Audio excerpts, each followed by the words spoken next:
Table మీద భోజన పదార్థాలు వడ్డించున్నాయి. మణి కూర్చుని అన్నగారి కోసం చూస్తున్నాడు. 5 నిమిషాల తర్వాత మహి వచ్చాడు. కుర్చీ లాక్కుని కూర్చుని వడ్డించిన పదార్థాలు చూసి ఇంకేం చేశారు వంట? పప్పు కూరలు ఏం చేయలేదా అని అడిగాడు వంటాయన్ని. ఈరోజు శనివారం కదా, తాతగారు నీసు ముట్టరు కదా. ఆయన కోసం టమాటా పప్పు బెండకాయ వేపుడు చేశాను. ఇది తీసేసి అది తీసుకురా. మీరు శనివారం నియమం పెట్టుకుంటున్నారా అండి?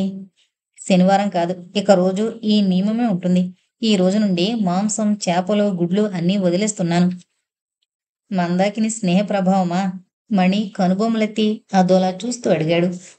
ఆహార విహారాల్లో కూడా మార్పు తెచ్చిందంటే మీ స్నేహం శృతిమించింది అనుకోనా? నోర్మి, తిక్కగా వాక్కు.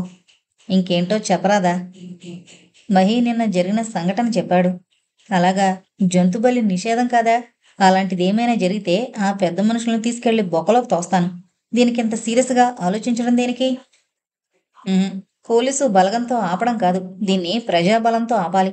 అప్పుడే శాశ్వత పరిష్కారం దొరుకుతుంది. ప్రజల్లో ఈ మార్పు వస్తుంది. అమ్మ అబ్బా అని అడుక్కుంటే వాళ్ళు వింటారా? మహి, దెయ్యం భయపడేది దెబ్బలకే.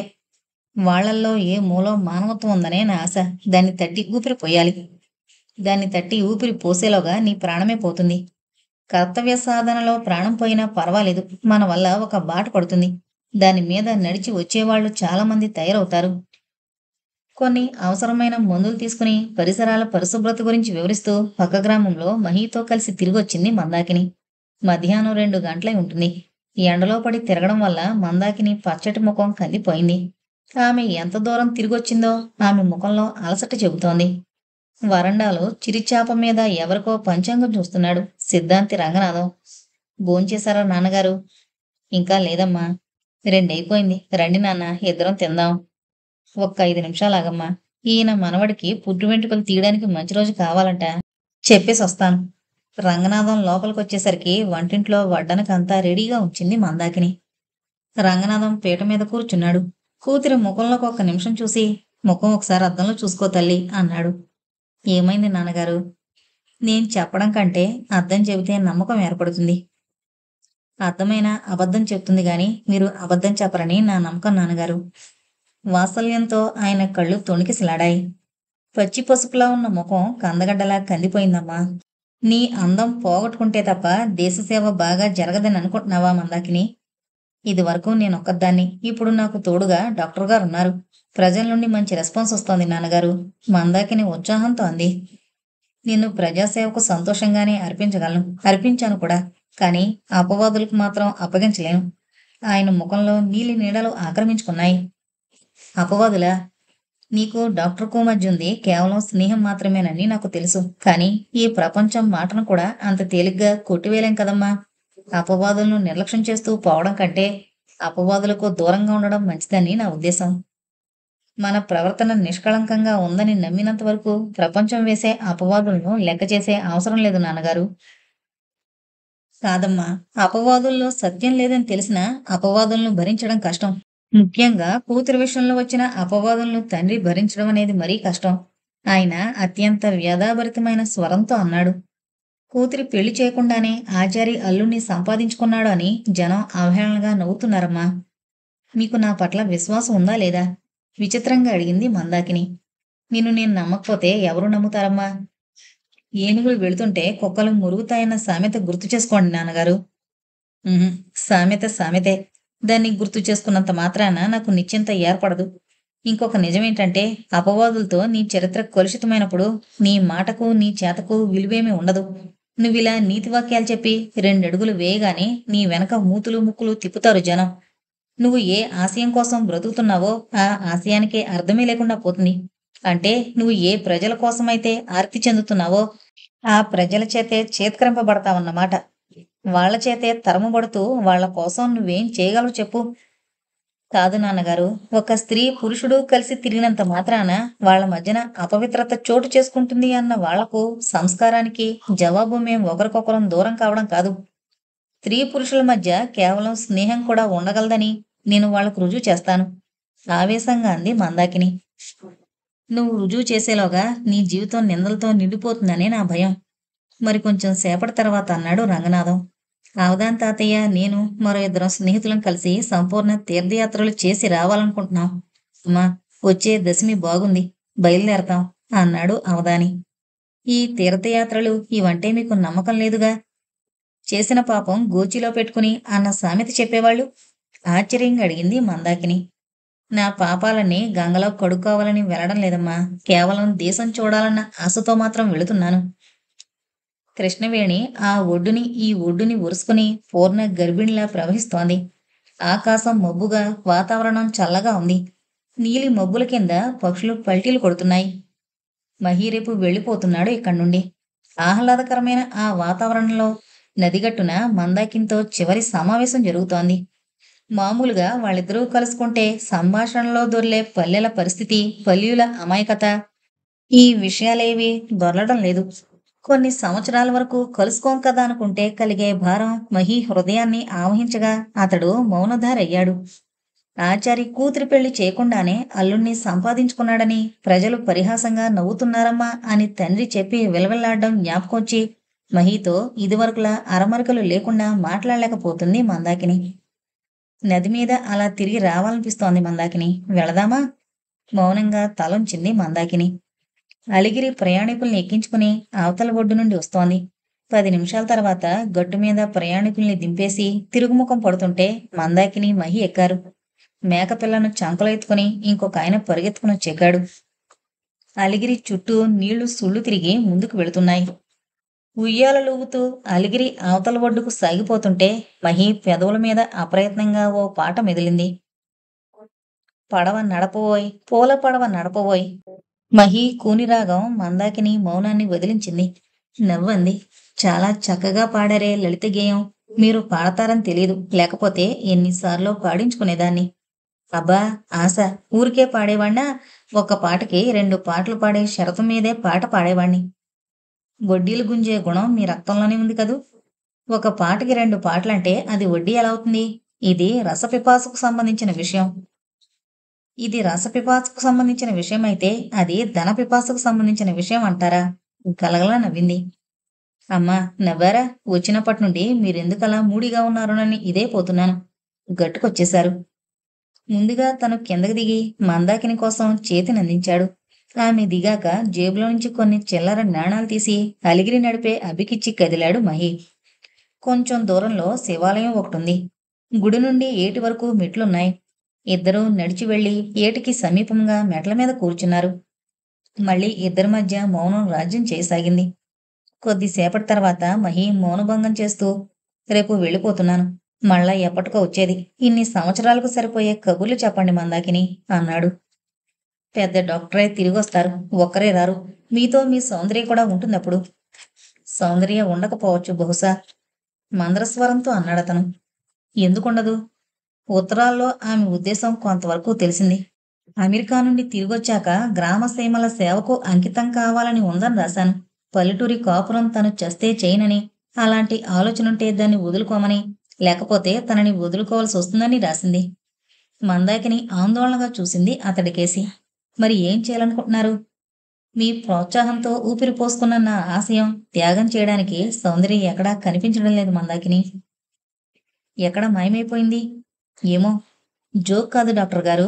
ఆమెను నిజంగా వదులుకోగలరా మీ ఆశయం కోసం? మందాకిని సీరియస్గా అడిగింది. నిజం మందాకిని, సౌందర్య ఎక్కడా కనిపించడం లేదు. ఒకసారి మీరడిగారు సౌందర్యను ప్రేమిస్తున్నారా అని. ఇప్పుడు దానికి సరైన జవాబు కనిపిస్తోంది. సౌందర్య పట్ల నాకుంది స్నేహం మాత్రమే, ప్రేమ కాదని. మరి ఆమె సంగతి? ఆమె ప్రేమిస్తుంటే ఆమె గతేమవుతుందనా? ఆమె నన్ను ప్రేమించడం లేదు. ప్రేమించుంటే నా ఆశయానికి అనుగుణంగా తన జీవితాన్ని మలుచుకోవడానికి సిద్ధపడేది. నేనైనా సౌందర్యను ప్రేమించుంటే ఆమె కోసం ఈ ఆశయమే కాదు, ఏమైనా త్యాగం చేయడానికి సిద్ధపడేవాణ్ణి. ఆమె కావాలని కోరుకునేవాణ్ణి. మీరీ విషయం ఇంత తేలిగ్గా ఎలా మాట్లాడగలుగుతున్నారు? నాకు మాత్రం అందమైన పూదోటను ఎవరో చిదిమి పారేసినట్టు మనసు కలవల పడుతోంది. ఇలా జరుగుతున్నందుకు నాకేం బాధలేదు మందాకిని. సరే, తిరిగొచ్చాక మన కార్యక్రమాలేంటి? మీరేమని ఆలోచిస్తున్నారు? ఈ చుట్టుపక్కల పల్లెలకు సెంటర్ చూసి ఆసుపత్రి ఒకటి ప్రారంభిస్తాను. ఆసుపత్రి బిల్డింగ్ అయ్యే ఖర్చు, ఆసుపత్రి నిర్వహణకయ్యే ఖర్చు, దానికంతా తాతయ్య ప్రాణప్రదంగా చూసుకుని ఇనపెట్టే కొల్లగొడతాను. ఇకపోతే మన ఆశయాలను ప్రచారం చేయడం కోసం యువదళాన్ని ఏర్పాటు చేయడం ముఖ్యమైన పని. తన మనసులో రూపుదిద్దుకుంటున్న కార్యక్రమాల గురించి చకచకా చెబుతూ హఠాత్తుగా బ్రేక్ పడినట్టుగా ఆగిపోయాడు. అవును, ఈరోజు నేనే ఎక్కువగా మాట్లాడేస్తున్నాను. మీరంత ముక్తసరిగా ఎందుకున్నారు? అడిగాడు మహి. ఇందాక కలిగిన షాక్ నుండి నేనింకా తేరుకోలేకపోతున్నాను డాక్టర్ గారు. అయితే ఇంకో షాకింగ్ న్యూస్ చెప్పాల్సి వస్తున్నందుకు విచారంగా ఉంది. చెప్పకుండా ఉండడం కంటే చెప్పడమే మేలని. చెప్పండి మరి. మనిద్దరం కలిసి తిరగడం వల్ల మీరు అపవాదులకు గురవుతున్నట్టు చెప్పారు తాతయ్య. మగవాడివి, నీకేం కాదు. ఆడపిల్లకి కష్టం కాదా అని చివాట్లు వేశారు నిన్న. ఏమైనా సహిస్తాను గాని నా వల్ల మీరు ఇబ్బందికి గురైతే సహించలేను. అయితే ఏం నిర్ణయించుకున్నారు? మన స్నేహం ఎంత నిర్మలమైందైనా, ఎంత అపవిత్రమైందైనా ఈ ప్రపంచం నమ్మనప్పుడు ఈ ప్రపంచాన్ని నిర్లక్ష్యం చేయడం కాదు, సరైన పరిష్కారం వెతకాలంటాను. వెతికితే మీకేం కనిపిస్తుంది? బహుశా ఆ పరిష్కారం మీకు నచ్చకపోవచ్చు. ఇప్పుడు కాకపోతే ఆలస్యంగానైనా మీరు వివాహితులు కాక తప్పదు కదా. ఆ నిర్ణయం ఏదో కొంచెం ముందుగానే తీసుకోగలిగితే, ఆ పెళ్ళికొడుకు స్థానం నాకివ్వగలిగితే ధన్యుణ్ణవుతాను. మందాకిని ముఖం పాలిపోయినట్టుగా అయింది. అపవాదుల నుండి రక్షించడం కోసం నన్ను వివాహం చేసుకోవాలన్న నిర్ణయానికొచ్చారా? కాదు కాదు. వివాహం పట్ల మీరు విముఖంగా కనిపిస్తుండడం వల్ల నా మనసు వ్యక్తం చేయలేకపోయాను గాని, ఈ హృదయమంతా మీరే నిండిపోయారు. నాలో అణువణువు మిమ్మల్ని కోరుతోంది మందాకిని. మహి ఈ మాటలంటున్నప్పుడు అతడి ముఖం ఇంచుక ఉద్వేగపూరితమైంది. మందాకిని ముఖం ఉదాసీనం కాగా, చివరికి ఇద్దరు స్త్రీ పురుషులు పవిత్రమైన స్నేహంతో ఉండలేరన్న ప్రపంచం దురభిప్రాయాన్నే నిజం చేయాలనుకుంటున్నారన్నమాట అంది విరక్తిగా. నిజం చెయ్యాలని కాదు, మన స్నేహాన్ని పవిత్రంగా కాపాడుకోగల నిగ్రహం నాకుంది. కానీ మనం కలిసి నడుస్తున్న దారి నిందలతో కంటకారుతమైనప్పుడు సమాజ సేవ చేయాలన్న మన ధ్యేయమే దెబ్బతింటుంది. మనం భార్యాభర్తలమైతే మన మార్గం నిష్కంటకమవుతుంది. అగ్నికి వాయువు తోడినట్టుగా మన కార్యక్రమాలు సాగిపోతాయి. నేను ఆ దృష్టితో మన వివాహం జరిగితే బాగుంటుందన్నాను గాని బలహీనమైన మనసు వల్ల కాదు. శారీరక సుఖాలకు అతీతంగా మీ పట్ల నాకున్న ప్రేమను కాపాడుకోగలను. కానీ ఎప్పటికైనా మీరు పెళ్లి చేసుకోవాలని అనుకుంటే మాత్రం మరిచిపోవద్దని నా అభ్యర్థన. మహి మందాకిని కళ్ళలోకి ఆర్తిగా చూస్తూ అన్నాడు. నదీ హోరులాంటిదేదో మందాకిని హృదయంలో ప్రారంభమైంది. కొద్దిసేపు మౌనం తర్వాత మనం ఇక వెళదాం. అలిగిరి నడిపే అబ్బి వెళ్ళిపోయాడంటే కష్టం కదా. మనం ఈ రాత్రంతా ఈ గట్టు మీదే కూర్చోవలసి వస్తుంది అని లేచిందామె. అప్పటికే నింగి నేల నీలిరంగు పులుముకుంటున్నాయి. మందాకిని కిచెన్లో ఉంది వంట చేస్తూ. మందాకినుందా? అవతల గదిలో సుమతిని అడుగుతున్న గంభీరమైన స్వరం విని ఉలిక్కిపడింది మందాకిని. అతడు మణిచంద్ర. పని లేకుండా తమింటికొచ్చే మనిషి కాదు. వంట చేస్తుందండి. సుమతి గొంతు వణుకుతూ వినిపించింది. పిచ్చిపిల్ల, పోలీసు వాళ్ళంటే అంత భయమెందుకో. మందాకిని యువతలకొచ్చే వ్యవధి కూడా ఇవ్వలేదు మణి. యూనిఫాంలో ఉన్న అతడి నిలువెత్తు విగ్రహం గుమ్మ ముందు ప్రత్యక్షమైంది. కిరణ్మయ్య ఎక్కడా? ఉరిమినట్టుగా అడిగాడు. ఆ అమ్మాయి 10-12 రోజుల క్రితమే వెళ్ళిపోయింది. మీరొచ్చి అడిగిన మరో రోజు అన్నమాట. ఎక్కడికి వెళ్ళింది? బహుశా వాళ్ళమ్మ వాళ్ళ దగ్గరికి వెళ్ళిపోయి ఉంటుంది. వెళ్ళలేదు అక్కడికి. ఇంకెక్కడికి వెళ్ళింది? అదే అడుగుతున్నాను. ఎక్కడికి వెళ్ళిందో చెప్పమని. మీరు ఎంత కొట్టినట్టుగా అడిగితే మటుకు నాకు తెలియని విషయం ఎలా చెబుతాననుకున్నారు? కొట్టినట్టుగా కాదు, కొట్టి కూడా అడగాల్సి వస్తుంది నిజం కక్కించేందుకు. కక్కడానికి ఇందాక తిన్న చపాతీ తప్ప ఇంకేం లేదు కడుపులో. జోక్ చెక్, నిజం చెప్పు. కిరణ్మయి ఒక్కతే వెళ్ళిందా? రవి వెంట వెళ్ళలేదు? రవి కిరణ్మయిని ఇక్కడ వదిలిపెట్టి వెళ్ళాక మళ్ళీ రాలేదు. అబద్ధం. రవే కిరణ్మయిని తీసుకువెళ్ళాడు. ఇంతసేపు ఎంతో శాంతంగా ఉన్న మందాకిని కళ్ళు చొప్పున ఎర్రబడిపోగా, ఏంటి ఇంటి మీదకొచ్చి మీ దౌర్జన్యం? పెద్ద నేరం చేసిన ముద్దాయిని దండించినట్టుగా దండిస్తున్నారేంటి నన్ను? రవే కిరణ్మయిని తీసుకువెళ్ళాడని మీకు తెలిస్తే అప్పుడే అతన్ని ఎందుకు పట్టుకోలేదు? అడిగింది తీవ్ర స్వరంతో. ఒక తీవ్రవాదికి రక్షణ కల్పించడం నేరం మందాకిని. చదువుకున్న దానివి. అది ఎంత నేరమో అతడి ఆచూకీ దాచడం వల్ల నీ జీవితం ఎంత ప్రమాదంలో చిక్కుకుంటుందో నీకు నేను చెప్పనక్కర్లేదనుకుంటాను. నా స్థానంలో ఇంకో పోలీస్ ఆఫీసరే ఉంటే నువ్వు ఇంట్లో కాదు లాకప్లో ఉండేదానివి. నిజం కక్కించడం కోసం చక్కటి ఆతిథ్యం ఇచ్చేవాళ్ళు పోలీసు వాళ్ళు. పోలీసు వాళ్ళు ఆతిథ్యం ఇవ్వకుండా మీరు ఏ దాక్షిణ్యంతో అడ్డుపడుతున్నట్టు? నిన్ను ఇప్పటికిప్పుడు అరెస్టు చేసి తీసుకెళ్లొచ్చు. ఆధారాలు సాక్ష్యాలు ఏవీ అవసరం లేదు. కేవలం అనుమానం అన్న మిష చాలు. కానీ నేనలా చేయలేకపోతున్నాను. ఎందుకు? నేను చాలా నిజాయితీ గల పోలీస్ ఆఫీసర్ నన్ను విర్రవీగేవాణ్ణి. డ్యూటీ ముందు పరభేదం చూసేవాణ్ణి కాదనుకునేవాణ్ణి. కానీ కానీ ఏదో బలహీనత నా నిజాయితీకి అడ్డు తగులుతోంది. బహుశా మీ కుటుంబానికి మా కుటుంబానికి ఉన్న అనుబంధం కారణం కావచ్చు. ముఖ్యంగా మా ఇలవేల్పు వేణుగోపాలుడికి మీరు అర్చకులు. తాతయ్యకు మీ పట్ల, మీ నాన్నగారి పట్ల గొప్ప గౌరవాభిమానాలున్నాయి. మీ మీద ఏదైనా చర్య తీసుకుంటే తాతయ్య చాలా బాధపడతారు. ఆయన ముందు నేను దోషిగా నిలబడాల్సొస్తుంది. దయచేసి పరిస్థితి అంత దాకా వెళ్ళనివ్వకు. రవి ఎక్కడున్నాడో చెప్పు. లేదా అతన్ని మాకు సరెండర్ చెయ్యి. ఆడపిల్ల ఇలాంటి పోలీస్ చిక్కుల్లో చిక్కుకోవడం బాగుండదని ఇంత ఇదిగా చెప్తున్నాను. దయచేసి నా సహనానికి, మీ మీదున్న నా అభిమానానికి పరీక్ష పెట్టద్దు. ముఖంలో కాఠిన్యాన్ని మార్దవంగా మార్చుకుంటూ అన్నాడు. నిజంగా రవొస్తే మీకు లొంగిపోమని చెప్తాను. చెప్పడంతో అయిపోదు నీ డ్యూటీ. వెంటనే మాకు అతడి సమాచారం అందించాలి. ఆ పని మాత్రం నేను చేయలేను. ఎందుకు? రవి నా దత్తపుత్రుడు. ఏ తల్లి కొడుకును పోలీసులకు పట్టివ్వదు. నాన్సెన్స్. నీ వయసు పురుషుడు నీకు కొడుకేంటి? పిచ్చి సెంటిమెంట్ పక్కకు పెట్టి నేను చెప్పినట్టు చెయ్యి. లేకపోతే ఫలితాలు బాగుండవు. ఒకసారి పోలీసుల దృష్టిలో నువ్వు దోషిగా నిలబడితే నీ వెంట వేటకొక్కలను నువ్వు ఉసుగొల్పినట్లే. పిడుగులా వార్నింగ్ ఇచ్చి వెనుతిరిగాడు మణి. ఆగండి. మందాకిని పిలిచింది. మణి వెనుతిరిగాడు. ఒక నిజాయితీపరుడైన పోలీస్ ఆఫీసర్ ఇప్పుడు ఏ చర్య తీసుకుంటాడో అదే మీరిప్పుడు తీసుకోండి. పరిచయాలు, అనుబంధాలు ఏవీ మీ డ్యూటీకి అడ్డు కాకూడదని నా కోరిక.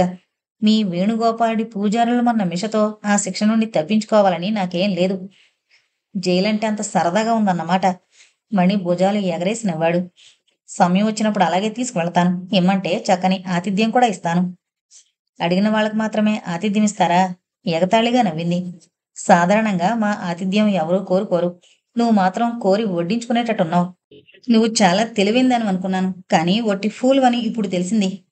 ఏ విశేషాలు లేకుండా ఒక వారం రోజులు గడిచిపోయాయి. ఆ రోజు చీకటి పడుతుంటే మందాకిని హరిజనవాడకి బయలుదేరింది. ఊరి బయటకొచ్చాక అపరిచిత యువకుడొకడు హఠాత్తుగా ఆమె ముందుకొచ్చి, రవి ఆరోగ్యం బాగలేదు. మిమ్మల్ని ఒకసారి చూడాలంటున్నాడు. రావడానికి మీకెప్పుడు వీలవుతుంది అని అడిగాడు. ఎవరు మీరు? రవి ఫ్రెండ్ని. మొన్న జరిగిన పోలీస్ కాల్పుల్లో అతడు బాగా గాయపడ్డాడు. రక్తం బాగా పోయింది. అయినా కూడా ప్రాణాపాయం ఏం లేదనుకోండి. రవి ఎందుకో చాలా గాబరా పడుతున్నాడు. ఇక బ్రతకనేమో అని నిరాశపడుతున్నాడు. డాక్టర్ మాత్రం అతడికేం భయం లేదన్నాడు. రవి ఎక్కడున్నాడు? మందాకిని ముఖం పాలిపోయింది. మీరొస్తే తీసుకువెళతాను. నా మీద, మా ఇంటి మీద పోలీసు నిఘా ఉంది. నేను ఇంత హఠాత్తుగా మీతో రావడం కుదరదు. అయితే ఎప్పుడొస్తారు? రేపు నేను సిటీ వస్తున్నాను. రేపు సాయంత్రం 6 గంటలకి చిక్కడపల్లి వెంకటేశ్వర స్వామి టెంపుల్ వద్ద కలుసుకోండి. గాయాల నొప్పితో, జ్వరతాపంతో మూలుగుతున్నాడు రవి. వీపు, భుజాన్ని కలిపి కట్టుకట్టారు. ముఖం మీద, చెంపల మీద ప్లాస్టర్స్ వేశారు. అతడి అవతారం చూడగానే మందాకిని కళ్ళల్లో నీళ్లు తిరిగాయి. మంచం మీద అతడి పక్కన కూర్చుని అతడి భుజం మీద చెయ్యేసి రవి అని పిలిచింది. అక్కా, వచ్చావా అని చెమ్మగిలిన కళ్ళతో చూశాడు. ఎలా జరిగిందిరా? ఈ గాయాలు తగ్గి కొంచెం కోలుకొని అక్క. నీ ఎస్ఐ ఫ్రెండ్ని దందానాన్ని కాల్చి పాడేస్తాను. క్రోధంతో, ప్రతీకారంతో రవి కళ్ళు ఎర్రబడ్డాయి. మణిచంద్ర కాల్చాడా? ఒక కూనీకోర్నో, గజదొంగనో కాల్చినంత నిర్దాక్షిణ్యంగా కాల్చాడు. కాని అతడి డ్యూటీలో ఎంత దేశభక్తి తొణికిసలాడుతుందో అంతకు మించిన దేశభక్తే మా గుండెల నిండుగా ఉందని చెప్పు. దేశంలో 75% ప్రజలు అట్టడుగున బ్రతుకుతున్నారు. వాళ్ల బ్రతుకుల్ని మెరుగుపరచడమే మా ఉద్యమ లక్ష్యం. దీనికోసం మేం ఇళ్లని త్యాగం చేశాం. ఆస్తుల్ని త్యాగం చేశాం. సుఖాన్ని, ఐశ్వర్యాన్ని త్యాగం చేశాం. మా కోసం బ్రతకడం లేదు మేము. ఈ దేశం కోసమే బ్రతుకుతున్నాం. మమ్మల్ని ఏరి చంపుతామని ప్రతిజ్ఞ చేయడంలో అర్థముందా? ఆవేశంగా అడిగాడు. మీరు పట్టుకున్న తుపాకీ వెనక మీ త్యాగం, ఈ పీడితుల కోసం మీరు పడే తపన దాగిపోయింది రవి. తుపాకీ, రక్తం తప్ప ఇంకేమీ కనిపించలేదు. ప్రజలకు ప్రభుత్వాన్ని, దేశము, ప్రభుత్వము కూడా మిమ్మల్ని ప్రమాదకరమైన మనుషులుగా చూస్తున్నారు కానీ దేశభక్తులుగా కాదు. అట్టడుగు ప్రజల కోసం మీరు పడే తపన భూస్వాముల మీద, ధనస్వాముల మీద కక్షగా మార్చుకున్నారు. వాళ్ల రక్తాన్ని ప్రవహింపజేయడం వల్ల నిజంగా అట్టడుగు ప్రజలకు న్యాయం చేయగలుగుతున్నారా? పొదునైన స్వరంతో ప్రశ్నించింది మందాకిని. మిట్ట పల్లాల్ని సరిచేయాలంటే పల్లాల్ని మట్టితో ఎత్తు చేయడం ఎప్పటికీ సాధ్యం కాదు. మిట్టల్ని డైనమేట్లతో పేల్చి బుల్డోజర్స్తో చదును చేయాలి. అప్పుడే నేల చదునవుతుంది. దానికి ఎంత రక్తం ప్రవహిస్తుంది, ఎంత హింస ప్రజ్వరిల్లుతుంది. మహాశాంతి నెలకొనాలంటే ప్రళయం రాక తప్పదక్క. దుష్ట శిక్షణ జరగకపోతే సజ్జన రక్షణ జరగదు. కురుక్షేత్రంలో అందరూ చచ్చాక కదా ధర్మరాజుకు పట్టాభిషేకం జరిగి లోక కళ్యాణం జరుగుతుంది. కౌరవ సైన్యం హతం కాక తప్పదక్క. మీ ఆశయంలో ఎంతో ఔన్నత్యం ఉంది. ఎంతో వేదనుంది. మీ లక్ష్యం మంచిదే కానీ, దానికి మీరు ఎన్నుకున్న పందా మాత్రం సరైంది కాదని నేను ఎప్పుడూ చెప్పేదే ఇప్పుడు చెబుతున్నాను. అనుక్షణం పోలీసుల నుండి తప్పించుకోవడంలో అవస్థపడుతూ మీరు ప్రజల కోసం ఏం చేయగలరు? ఆ ప్రజలకే మీ మీద సానుభూతి లేదే? సానుభూతి లేదని ఎందుకనుకుంటున్నావక్కా? మమ్మల్ని దేవుళ్ళుగా భావించే గిరిజనులున్నారు. వాళ్ళు అడవుల్లో సేకరించే తేనె, చింతపండు లాంటి వాటికి మంచి ధర గిట్టుబాటయ్యేట్టు చేశాం.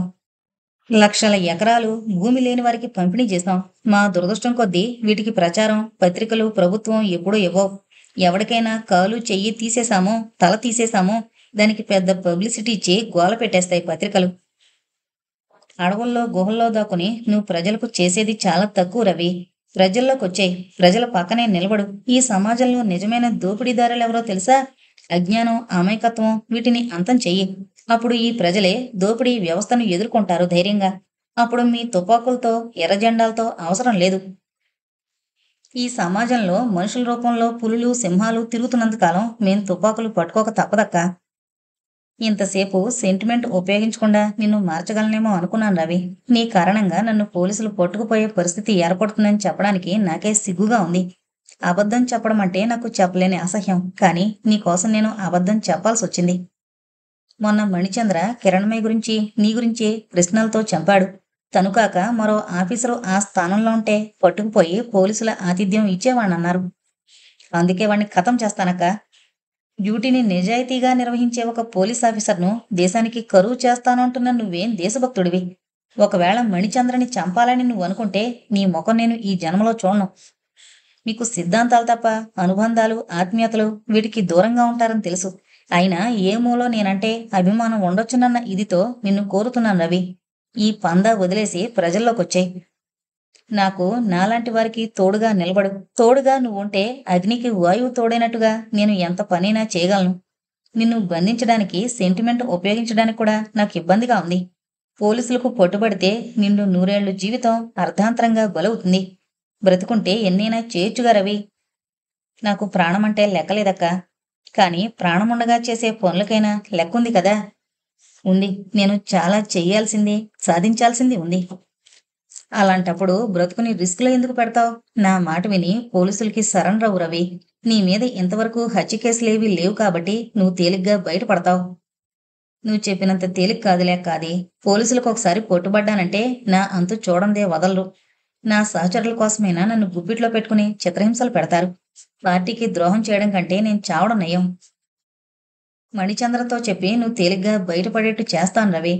నచ్చజెబుతున్నట్లుగా అంది మందాకిని. ఒక మణిచంద్రని చంపేస్తే 100 మంది మణిచంద్రల్ని పంపిస్తుంది నీ మీదకి ప్రభుత్వం. నువ్వు లొంగిపోకపోతే ఈ చిక్కులు నీ చుట్టే కాదు నన్ను బిగుసుకొంటాయి. నిజాయితీ గల ఒక పోలీస్ ఆఫీసర్ దగ్గర నీ పరిచయాన్ని, స్నేహాన్ని ఎలా ఉపయోగించగలవక్క? పోలీసు వాళ్ల చేతుల్లో యమబాధ పడే కంటే, ఓ కుక్కలా చచ్చే కంటే నా లక్ష్య సాధనలో నా ప్రాణాలు పోయినా సరే మృత్యువును సగౌరవంగా కౌలించుకుంటాను.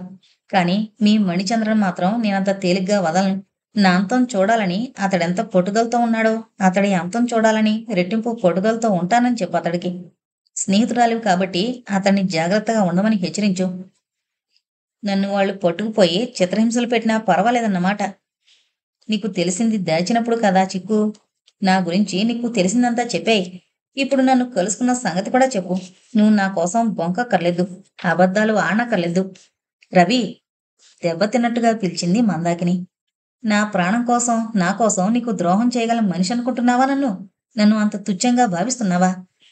ఇది ద్రోహం ఎలా అవుతుంది? నేనే చెప్పాను కదా చెప్పమని. నీకు తెలిసింది నువ్వు చెప్పు. నా రక్షణ నేను చూసుకుంటాను.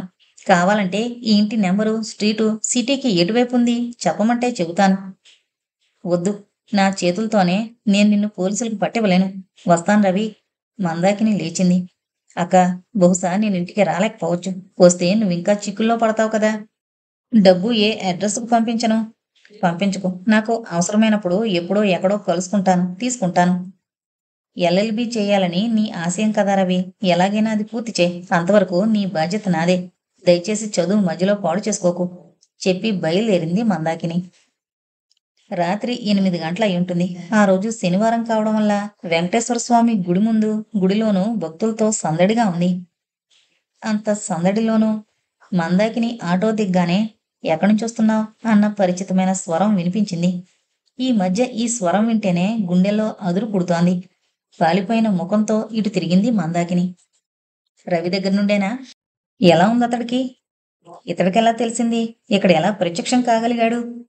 వీడు దెయ్యమా భూతమా ఇక్కడికెలా రాగలిగాడు అనుకుంటున్నావా నన్ను చూసి? నేరస్తుల వేటలో మేం నిజంగా భూతాల్లా వ్యవహరిస్తుంటాం అని మణి నవ్విన నవ్వు మందాకినికి కారం రాస్తున్నట్టుగా అయింది. మాట్లాడవెందుకు? ఎలా ఉంది అతడికి? ఏం జవాబు వస్తుందనుకుంటున్నారు నా నుండి? చర్రుమన్నట్టుగా అడిగింది మందాకిని. రవేంటి? ఎలా ఉండడం ఏమిటి? అతడి సంగతి నాకేం తెలుసు అని. మీ తెలివిని మీరు మరీ అంత గట్టిగా నమ్ముకోవద్దు. నేను రవిని చూసొస్తున్నాను. అతడికి బాగా జ్వరంగా ఉంది. దయచేసి కొంచెం అడ్రస్ ఇవ్వగలరా? సందుగొందులు తిప్పి తీసుకువెళ్ళాడు రవి ఫ్రెండు. చెప్పలేను. కనీసం ఏ స్ట్రీటో చెప్పగలరా? చెప్పలేను. నేను అడగలేదు ఏ స్ట్రీటో. మందాకిని ఎక్కొచ్చిన ఆటో అక్కడే ఉంది. మణి అటు కదలబోతుంటే అతడి ఉద్దేశం గ్రహించి, లాభం లేదు ఆటోను పట్టుకుని. నన్ను తీసుకెళ్లేటప్పుడు 3 ఆటోలు మార్చారు. వచ్చేటప్పుడు 4 మార్చారు. అతడిని ప్రశ్నించడం వల్ల మీకేం లాభం లేదు అంది మందాకిని. ఈ ఆటోలో నన్ను మాత్రమే ఎక్కించారు. మిమ్మల్ని పట్టుకుపోయి లాకప్లో పెట్టడానికి ఈ ఒకటి చాలు కదా. తీవ్రవాదులతో నీకు సంబంధం ఉందని చెప్పడానికి ఇంతకంటే ఏం కావాలి? రవి నా దత్తపుత్రుడు. మీరు కాల్చిన కాల్పుల్లో అతడు బాగా గాయపడ్డాడు. జ్వరంతో బెడ్ మీదుండి ఒకసారి నన్ను చూడాలని కోరితే అతడి స్నేహితులు నన్ను తీసుకెళ్లారు. చూసి మీరు చెప్పమన్న మాటలు చెప్పొచ్చాను. అంతకుమించి వాళ్ల ఉద్యమంతో నాకేమీ సంబంధం లేదు. వాళ్ల కార్యకలాపాల గురించి నాకేమీ తెలీదు. నమ్మకపోతే మీ ఇష్టం. నన్ను లాకప్లో పెట్టకపోతే యమలోకం ట్రాన్స్ఫర్ చేయండి. అంతకుమించి నా నుండి మీరు లాభం పొందలేరు. సరే సరే, ఇప్పుడు మీరు ఎక్కడికి వెళ్ళాలి? ముఖంలో భావాల్ని వెంటనే మారుస్తూ అడిగాడు. మలక్పేటలో మా ఫ్రెండ్ ఇంటికి. అక్కడే దిగారా? అవును. సిటీకి ఎప్పుడొచ్చినా అక్కడే దిగుతాను. అభ్యంతరం లేకపోతే మా ఇంటికోసారి రాకూడదు? మిమ్మల్ని మా అమ్మగారికి పరిచయం చేస్తాను. పోలీసులతో నేరస్తులకి స్నేహ సంబంధాలేంటి? మిమ్మల్ని మా ఇంటికి ఒక పోలీస్ ఆఫీసర్గా ఆహ్వానించడం లేదు. ఈ ఒక్కరోజుకు నేను పోలీస్ ఆఫీసర్లని మర్చిపోండి. నన్ను మర్చిపోనియండి. ఏకవచనం బహువచనంలోకి మారిందే. ఇప్పుడు మాట్లాడుతోంది మరో చంద్ర కాబట్టి. ఓ ముగ్ధ మనోహరమైన నవ్వు పారేశాడు. మందాకిని గురుగా చూసింది. మీరు నటులు కూడా నన్నమాట. ఎందుకు? క్షణాల్లో వేషం మార్చగలరు కదా. తప్పదు కదా. మళ్ళీ నవ్వాడు. మరోసారైతే అతడి అందమైన నవ్వుకు ఆనందించుండేదేమో గాని ఇప్పుడు మాత్రం ఒళ్ళు మండిపోయింది మందాకినికి. మీరొస్తున్నారు మా ఇంటికి. అతడు ఆటోను పిలిచాడు. మీ మాట నన్ను హిప్నటైజ్ చేస్తుందనుకుంటున్నారా? నేను రావడం లేదు అనేసి చివ్వున కదిలింది. ఒక మాట ఆగండి. మళ్ళీ వారిస్తూనే ఉన్నాడు. జనం గగ్గోలుగారిచిన శబ్దం. వాహనాలన్నీ కిరున శబ్దం చేస్తూ సడన్ బ్రేక్తో ఆగిపోయాయి. మెరుపులా పరిగెత్తాడు మణి. రోడ్డుకి అడ్డంగా పడుంది. మందాకిని తల నుండి రక్తం కారుతోంది. ఇంకెక్కడైనా దెబ్బలు తగిలాయేమో తెలీదు. మణి ఆమెను అమాంతం చేతుల మీదకి ఎత్తుకోబోయాడు. మరీ మూసుకుపోయేంత దెబ్బలేమీ తగలేదు. వదలండి. అతడి చేతుల నుండి విడివడి నిలబడబోయి కాలు నొప్పితో తూలింది. మళ్లీ పట్టుకున్నాడు మణి. ఆటో డ్రైవర్ని లాగి జనం దేహశుద్ధి చేయబోతుంటే మందాకిని వారించింది. పొరపాటు నాదే. పరధ్యానంగా నడుస్తున్న తప్పు నాదే. అతన్ని వదిలేయండి. వెంటనే డాక్టర్ని కలవాలి. మణి ఆమె పర్మిషన్ కోసం చూడలేదు. టాక్సీని కేకేసి ఆమెను ఒక విధంగా బలవంతంగానే తీసుకుపోయి కూర్చోబెట్టాడు. వెళ్లాల్సిన అడ్రస్ చెప్పాడు. మందాకిని తల నుండి రక్తం ధారగా కారుతుంటే ఓ చేత్తో ముఖం పట్టుకుని కర్చీఫ్తో రక్తం తొడవసాగాడు. కళ్ళు తిరుగుతున్నాయి. అబ్బా! ఆమె తలని చప్పున తన తొడ మీదకి లాక్కొని కాసేపు కళ్ళు మూసుకో మందాకిని అన్నాడు. అతడి చేతులు బట్టలు రక్తమయం కాసాగాయి. స్పృహ తప్పిన మందాకిని అమాంతం చేతుల మీదకెత్తుకుని నర్సింగ్ హోంలోకి దారి తీశాడు.